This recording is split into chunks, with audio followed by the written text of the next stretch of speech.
எடுத்துச் சொல்ல ஒருவர் கூட இல்லையா?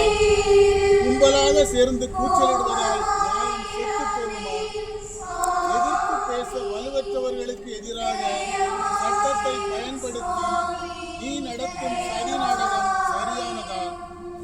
நாம் தப்பிக்க பிறரை சுட்டிக்காட்டும் போதும், பிறரை பற்றி புரணி பேசும் போதும், நம் சுயநலத்திற்காக பிறர் பெயரை களங்கப்படுத்தும் போதும் இயேசுவாகிய என்னை தீர்ப்பிடுகிறாய். பணபலத்தை கொண்டு ஏழைகளை நீதிமன்றத்தில் ஏற்றுகிற உனக்கு என்ன தீர்ப்பு தெரியுமா? ஆணவ சாதிய அதிகார அம்புகளை வைத்துக் கொண்டு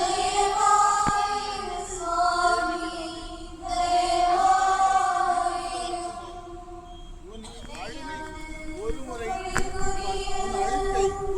திருப்பி பார்த்து நமது பதில்: இயேசுவே, எனது பலத்தை வறியவர்கள் மீது காட்டி அவர்களை வேதனைக்கு உள்ளாக்கி இருக்கிறேன். பிறரை தீர்ப்பிடுகிற உரிமை எந்த விதத்திலும் என்னிடத்தில் இல்லை. நான் என் தவறுகளை திருத்திக் கொள்கிறேன். இனி பிறருக்கு எதிராக பேசவோ செயல்படவோ மாட்டேன். என்னை மன்னித்து ஏற்றுக்கொள்ளும். ஆமென்.